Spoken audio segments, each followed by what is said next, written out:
ಭದ್ರಾವತಿ ಹಾಗೂ ಶಿವಮೊಗ್ಗ ಆಕಾಶವಾಣಿ ಕೇಂದ್ರ ತಮಗೆ ಸ್ವಾಗತ ಕೋರುತ್ತಾ ನಮಸ್ಕಾರ ಸರ್. ಎಲ್ಲರಿಗೂ ನಮಸ್ಕಾರ. ನನ್ನ ಹೆಸರು ಸಚಿನ್ ಹೆಗ್ಡೆ ಅಂತ.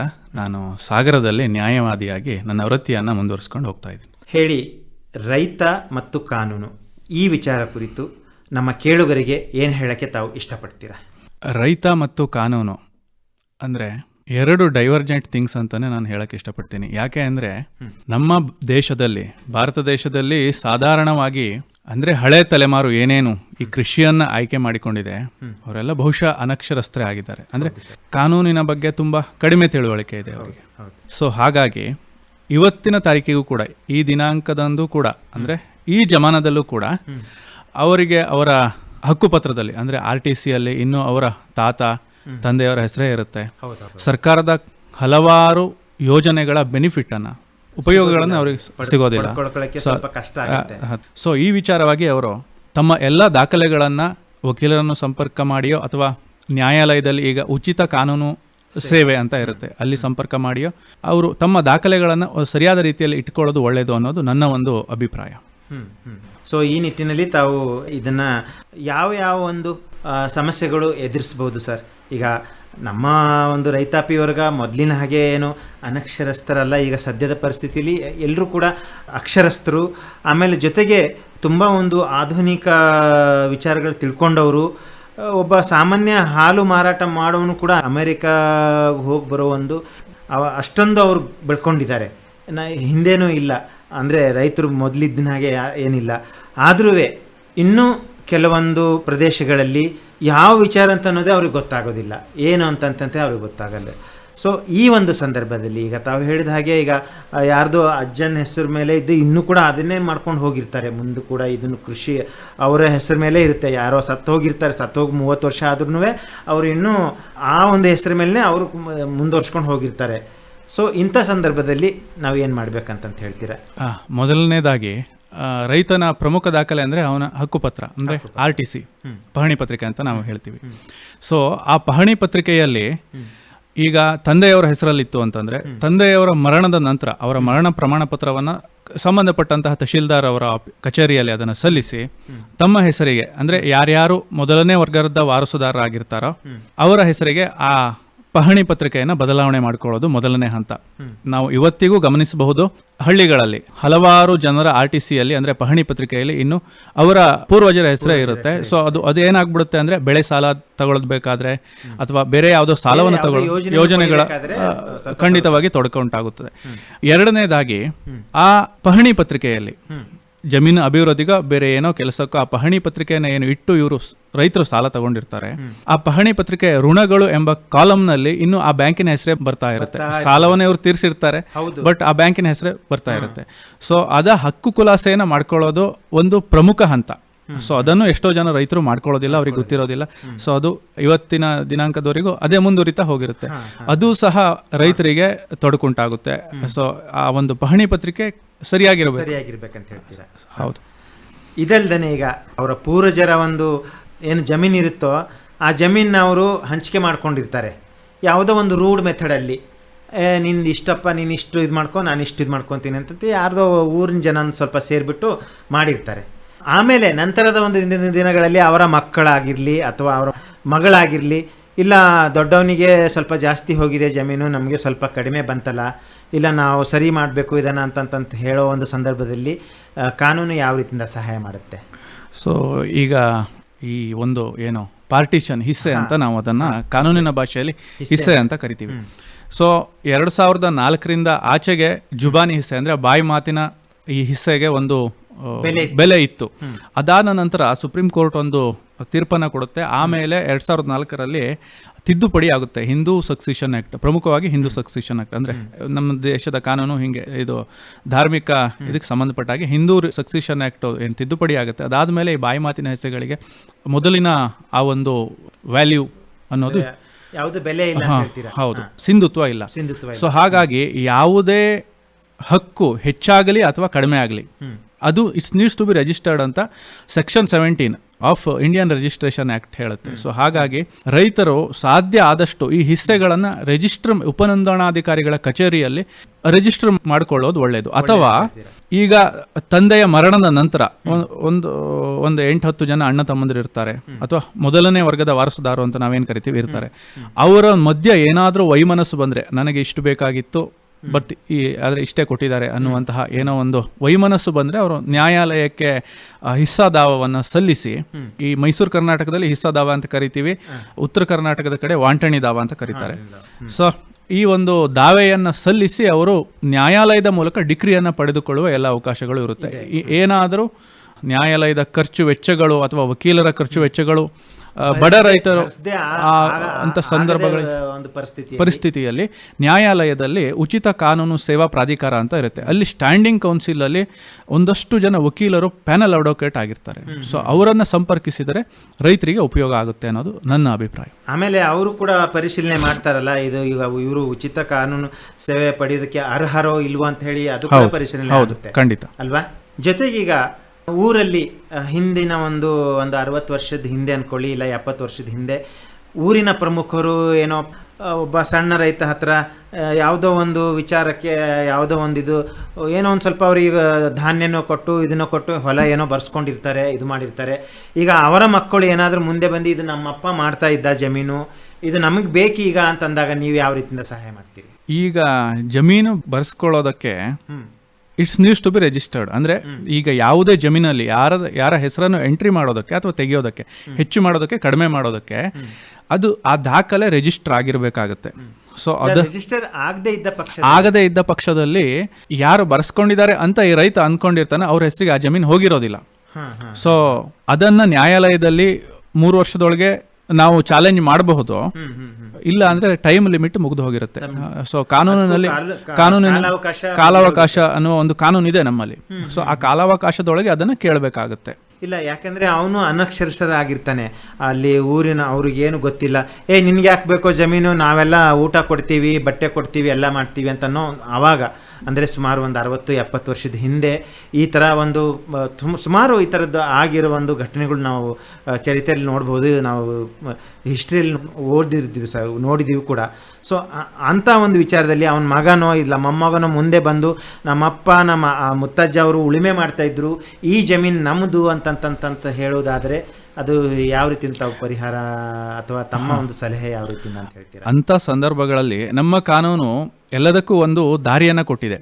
ಯಾಕೆ ಅದನ್ನ ತಡವಾಗಿ ಆ ದಾವೆಯನ್ನು ಹಾಕ್ತಾ ಇದ್ದಾನೆ ಅನ್ನುವ ಕಾರಣವನ್ನು ಆತ ಕೊಡಬೇಕಾಗುತ್ತೆ, ಕಾರಣ ನಮೂದಿಸಬೇಕಾಗ್ತದೆ. ಸೊ ನ್ಯಾಯಾಲಯ ದಾಖಲೆಗಳನ್ನು ಪರಿಶೀಲಿಸಿ ಇವರ ತಂದೆಯವರಿಗೆ ಮೋಸ ಆಗಿದೆಯೋ ಇಲ್ವೋ ಅನ್ನೋದನ್ನ ವಿಚಾರಣೆಯ ನಂತರ ನ್ಯಾಯಾಲಯ ಅದನ್ನ ನಿರ್ಧಾರ ಮಾಡಿ ಒಂದು ತೀರ್ಪನ್ನು ಕೊಡುತ್ತೆ. ಅದು ನ್ಯಾಯಾಲಯಕ್ಕೆ ಬಿಟ್ಟ ವಿವೇಚನಾ ಅಧಿಕಾರ ಆಗಿರುತ್ತದೆ. ಅಲ್ಲ, ಅದ್ರ ಜೊತೆಗೆ ಈಗ ಊರಲ್ಲಿ ಸಾಕ್ಷಿ ಇರ್ತಾರೆ ಕೆಲವೊಬ್ರು, 90 ವರ್ಷದವರು, 95 ವರ್ಷದವರು, ಇಲ್ಲ ಈ ಹುಡುಗಂದ ಅಪ್ಪನ ಇಲ್ಲ ಅಜ್ಜನೋ ಅದು ಜಮೀನು ಉಳುಮೆ ಮಾಡ್ತಾ ಇದ್ದ, ನಾವು ಅದಕ್ಕೆ ಸಾಕ್ಷಿ ಕೊಡಕ್ಕೆ ರೆಡಿ ಇದ್ದೀವಿ, ತಯಾರಿದ್ದೀವಿ, ಅದೇ ದಾಖಲೆ ಇಲ್ಲ ಅಂದಾಗ ಏನು ಮಾಡೋದು? ಆಗ ಬಾಯಿ ಮಾತಿನ ಸಾಕ್ಷಿ ಅಂದ್ರೆ ಓರಲ್ ಎವಿಡೆನ್ಸ್ ಅಂತ ಹೇಳ್ತೀವಿ.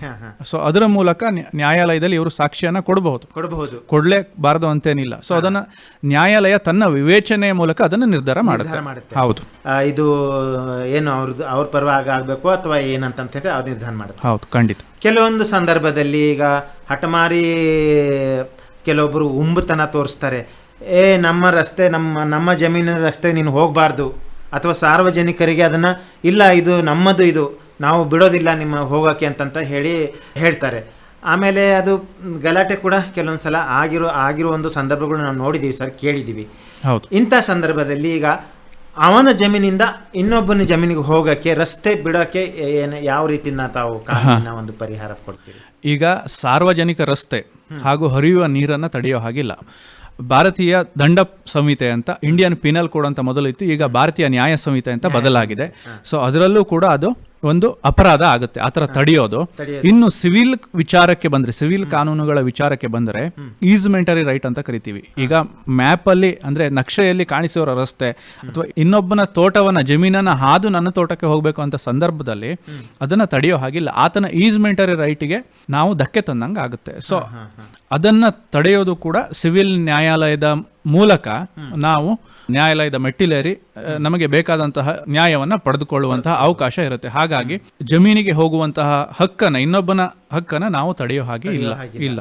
ಆ ರೈತ ಕೂಡ ತಡೆಯೋ ಹಾಗಿಲ್ಲ, ಇವರು ಕೂಡ ತಡೆಯೋ ಹಾಗಿಲ್ಲ. ಅವರು ಹೋಗ್ಬೋದು, ಇವರು ಹೋಗ್ಬೋದು ಅಲ್ವಾ? ಹೌದು. ಅದು ಒಂದು ಸಾರ್ವಜನಿಕ ಆಸ್ತಿ ಅಂತ ಹೇಳ್ಬೋದು. ಜೊತೆಗೀಗ ಆಕಸ್ಮಿಕವಾಗಿ ಸಿಡಿಲು ಬಡಿದು ಇಲ್ಲ ಬೇರೆ ಏನೋ ಕಾಡು ಪ್ರಾಣಿ ಕಚ್ಚಿದ್ದಾಗಲಿ ಅಥವಾ ಸರಿ ಸರ್ಪಗಳು ಅವನಿಗೆ ಹೊಲದಲ್ಲಿ ಕೆಲಸ ಮಾಡಬೇಕಾದ್ರೆ, ತೋಟದಲ್ಲಿ ಕೆಲಸ ಮಾಡಬೇಕಾದ್ರೆ, ಇಲ್ಲ ಜಮೀನಲ್ಲಿ ಕೆಲಸ ಮಾಡಬೇಕಾದ್ರೆ ಆ ಒಂದು ಆಕಸ್ಮಿಕ ಮರಣ ಹೊಂದಿದಲ್ಲಿ ಕಾನೂನಿನ ಸಹಾಯ ಯಾವ ರೀತಿಯಿಂದ ಪಡಿಬಹುದು ಅಂತ ಹೇಳ್ತೀರಾ? ಅವರಿಗೆ ನ್ಯಾಯಗೋಸ್ಕರ ಸಾಧಾರಣವಾಗಿ ಬೆಳೆಗಳಿಗೆ ಈ ರೀತಿಯಾದಂತಹ ವಿಮೆ ಇರುತ್ತದೆ. ಅದನ್ನ ಇನ್ಶೂರೆನ್ಸ್ ಕಂಪನಿಯವರು ಕೊಡಬೇಕಾಗ್ತದೆ. ಕೊಟ್ಟಿಲ್ಲ ಅಂದ್ರೆ ಅದನ್ನ ಪ್ರಶ್ನೆ ಮಾಡೋದಕ್ಕೆ ನ್ಯಾಯಾಲಯ ಅಂದ್ರೆ ಕನ್ಸ್ಯೂಮರ್ ಫೋರಂ ಅಂತ ಗ್ರಾಹಕರ ನ್ಯಾಯಾಲಯ ಇರುತ್ತೆ. ಜಿಲ್ಲೆಗೊಂದು ಗ್ರಾಹಕರ ನ್ಯಾಯಾಲಯ ಇದ್ದೇ ಇರುತ್ತೆ. ಆಮೇಲೆ ಇನ್ನೇನಾದ್ರೂ ಯಾವುದಾದ್ರೂ ಕೆಲಸದವರನ್ನ ನಾವು ತಗೊಂಡು, ಸೊ ಅವರು ನಮ್ಮ ತೋಟದಲ್ಲಿ ಕೆಲಸ ಮಾಡಬೇಕಾದ್ರೆ ಆ ರೀತಿಯಾಗಿ ಮರಣ ಹೊಂದಿದ್ರೆ ಅದನ್ನ ಆ ಕಾರ್ಮಿಕನಿಗೆ ಪರಿಹಾರವನ್ನು ನೀಡುವ ಜವಾಬ್ದಾರಿ ಓನರ್ ಮೇಲಿರುತ್ತೆ, ಆ ತೋಟದ ಮಾಲೀಕನ ಮೇಲಿರುತ್ತೆ. ಸೊ ಅದನ್ನು ನೆಗ್ಲಿಜೆನ್ಸ್ ಅಂಡರ್ ಮಾನ್ಯ ನ್ಯಾಯಾಲಯದಲ್ಲಿ ಕೆಲಸ ಮಾಡುವವನು ಬದುಕಿದ್ರೆ ಪ್ರಶ್ನೆ ಮಾಡ್ಬೋದು, ಅಥವಾ ಮರಣ ಹೊಂದಿದ್ರೆ ಆತನ ಮೇಲೆ ಡಿಪೆಂಡ್ ಆಗಿರುವಂತಹ, ಅವರನ್ನು ಅವಲಂಬಿಸಿರುವಂತಹ ಅವರ ಕುಟುಂಬದ ಸದಸ್ಯರು ಅದನ್ನು ನ್ಯಾಯಾಲಯದಲ್ಲಿ ಕೇಳುವ ಅವಕಾಶ ಇದೆ. ಹೌದು. ಆಮೇಲೆ ಹೆಚ್ಚಾಗಿ ನಾವು ನೋಡ್ತೀವಿ, ಉತ್ತರ ಕರ್ನಾಟಕಕ್ಕೆ ಹೋಲಿಸಿದರೆ ದಕ್ಷಿಣ ಕರ್ನಾಟಕದಲ್ಲಿ, ಅದರಲ್ಲಿ ವಿಶೇಷವಾಗಿ ಮಲೆನಾಡು ಭಾಗದಲ್ಲಿ ಚಿಕ್ಕಮಗಳೂರು ಆಗಿರ್ಬೋದು, ದಾವಣಗೆರೆ ಆಗಿರ್ಬೋದು, ಶಿವಮೊಗ್ಗ ಜಿಲ್ಲೆ ಆಗಿರ್ಬೋದು, ಇಲ್ಲ ನಮ್ಮ ಮಂಗಳೂರು, ಉಡುಪಿ, ಮಡಿಕೇರಿ ಆಗಿರ್ಬೋದು, ಈ ಜೀತ ಪದ್ಧತಿ ಅಂತ ಹೇಳಿದೆ. ಜೀತ ಪದ್ಧತಿ ಅಂತ ನಿಮ್ಗೆ ಗೊತ್ತಿದೆ, ನಾನು ಹೇಳಬೇಕಾಗಿಲ್ಲ. ಜೀತ ಪದ್ಧತಿಯಲ್ಲಿ ಅವರು ಏನೋ ಅವರಿಂದ ಸಾಲ ತಗೊಂಡಿರ್ತಾರೋ ಅಥವಾ ಇವರೇ ವರ್ಷಕ್ಕೆ ನಾವು ಇಂತಿಷ್ಟು ಕೊಡ್ತೀವಿ ಅಂತಂತ ಹೇಳಿ ಮಾಲೀಕ ಯಾರಿರ್ತಾನೆ, ಆಮೇಲೆ ಅವರು ಅಲ್ಲೇನೆ ಕೆಲಸ ಮಾಡಿಕೊಂಡು ಅಲ್ಲೇನೆ ನೋಡಿಕೊಂಡು ಅಲ್ಲೇ ಇರಬೇಕು. ಈಗ ಪ್ರಚಲಿತ ವಿದ್ಯಮಾನದಲ್ಲಿ ಜೀತ ಪದ್ಧತಿ ಇಲ್ಲ ಅಂತ ಹೇಳ್ತಾರೆ. ಜೀತ ಪದ್ಧತಿ ನಿರ್ಮೂಲನೆ ಸುಮಾರು ಕಾನೂನುಗಳಿದ್ದಾವೆ.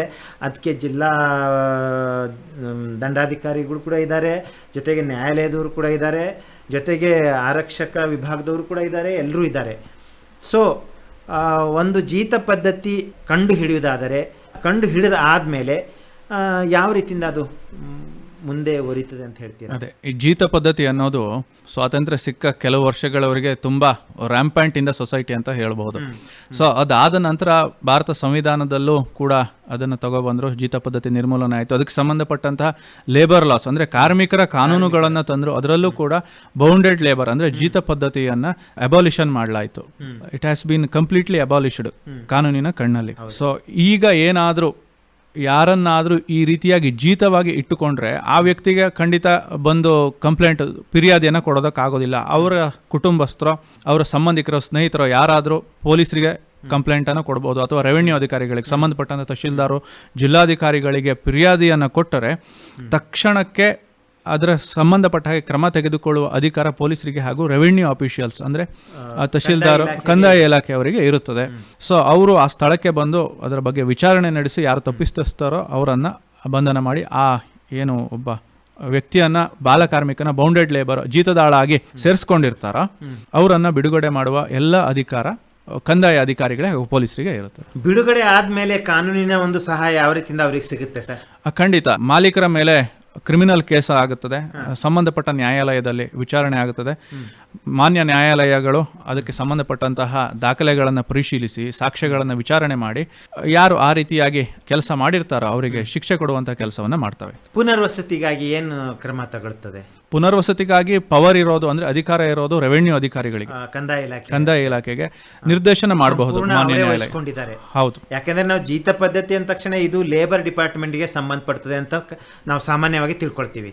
ಇದು ಕಾರ್ಮಿಕ ಇಲಾಖೆಗೆ, ಜೀತ ಪದ್ಧತಿ ಅಂದ ತಕ್ಷಣ ಕಾರ್ಮಿಕ ಇಲಾಖೆ ಅಂತ ನಾವು ಸಾಮಾನ್ಯ ತಿಳ್ಕೊಳ್ತೀವಿ. ಆದರೆ ತಾವು ಹೇಳ್ತಾ ಇದ್ದೀರಾ ಇದು ಕಂದಾಯ ಇಲಾಖೆ ಅಂತ. ಎಷ್ಟೋ ಜನರಿಗೆ ಗೊತ್ತಿಲ್ಲ ಇದು, ಈ ವಿಚಾರನ ಎಷ್ಟೋ ಕೇಳುಗರಿಗೆ ನಮ್ಮ ಅಥವಾ ನಮ್ಮ ರೈತರಿಗೆ ಅಥವಾ ಇನ್ನೇನು ಆಕಾಶವಾಣಿಯ ಒಂದು ಶ್ರೋತೃಗಳಿಗೆ ಗೊತ್ತಿಲ್ಲ ಇದು. ಅಂದ್ರೆ ಕಾರ್ಮಿಕ ಇಲಾಖೆಯು ಸಹ ಇದರಲ್ಲಿ ಭಾಗವಹಿಸುವ ಅಧಿಕಾರ ಅವರಿಗೂ ಇದೆ, ಇಲ್ಲ ಅಂತಿಲ್ಲ. ಅಂದ್ರೆ ಸಂಪೂರ್ಣ ನಿರ್ವಹಣೆ ಮಾಡೋದು ಕಂದಾಯ ಇಲಾಖೆ. ಹೌದು ಹೌದು. ಎಲ್ಲಕ್ಕಿಂತ ಮುಖ್ಯವಾಗಿ ನಾನು ಇದೊಂದು ವಿಚಾರವನ್ನು ಹೇಳಬೇಕು. ಯಾವಾಗ ಶಾಸಕಾಂಗ ಕಾರ್ಯಾಂಗದ ಬಾಗಿಲು ಮುಚ್ಕೊಳ್ತದೆಯೋ ಆವಾಗ ನ್ಯಾಯಾಂಗದ ಬಾಗಿಲು ತೆರೆದುಕೊಳ್ತದೆ ಅಂತ ಹೇಳ್ತಾರೆ.